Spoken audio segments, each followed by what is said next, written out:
Ginulat ang marami sa isinagawang rally ng Iglesia ni Cristo dahil dito marami ang naperwisyo. Ang ugat umano ng rally pagkokondena sa nakaambang plunder case laban kay Senator Rodante Marcoleta. Live mula sa EDSA White Plains, may umarangkatang balita si JM Pineda. JM, ano latest dyan?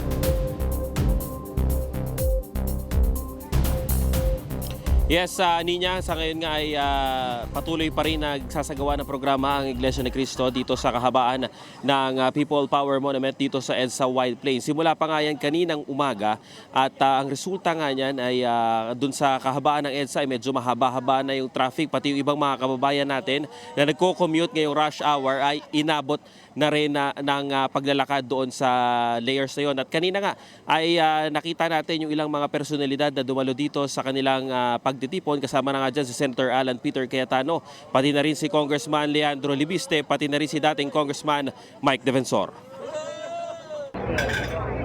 Sandamakmak na tao ang sumalubong sa mga motorista sa kahabaan ng EDSA Ortigas papuntang EDSA White Plains kaninang umaga.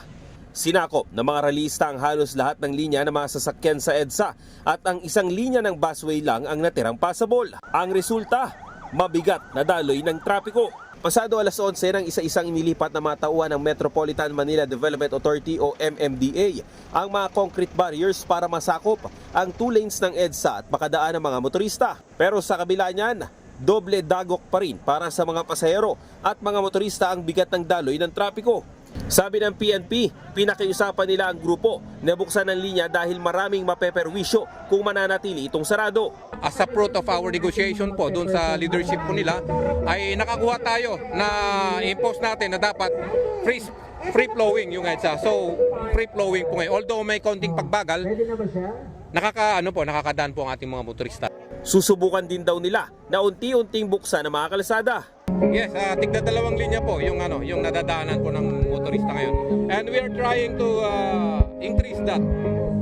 Depende po sa influx po ng mga tao. Pero as of now, as you can see, marami po yung tao. It's very hard na to push them back.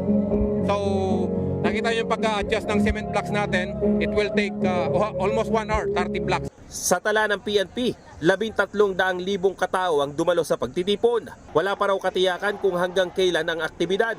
Mananatili naman umano ang pwersa ng PNP hanggat hindi natatapos ang kilos protesta. Ngayong hapon, naging pahirapan pa rin sa mga commuters ang pagsakay nila sa baradong kalsada. Kita rin sa monitoring ng MMDA ang bagal lang andar ng mga sasakyan, pati na ang ilang mga commuters na nilalakad na lang ang kahabaan ng EDSA.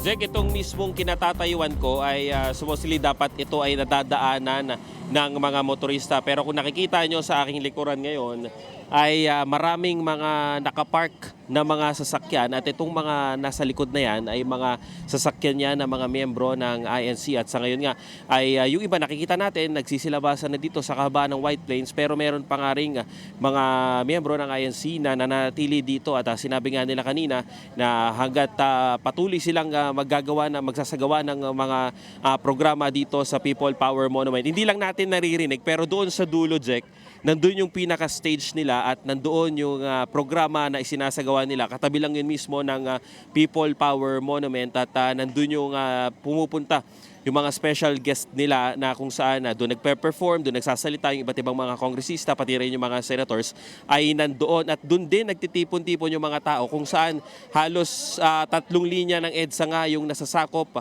nitong mga tao doon sa lugar na yon at nakikita nga natin doon kanina na halos 2 linya lang at pahirapan pa rin makapasok itong mga sasakyan galing sa Ortigas. Yung kabilang linya naman, Jack, ay ganun din yung sitwasyon, 2 linya. Ayon nga yan kay General Aberi na 2 linya lang din yung bukas. Kaya yung mga galing sa Quezon City papuntang Makati, sobrang traffic pa rin hanggang sa ngayon at especially rush hour ngayon. Kaya panigurado ay bumper to bumper itong daloy ng trapiko. Pati yung mga galing Makati, galing Pasay, Pasig, papuntang Quezon City, ganun din yung sitwasyon. Yan muna latest, balik sa Jack. Maraming salamat, JM Pineda.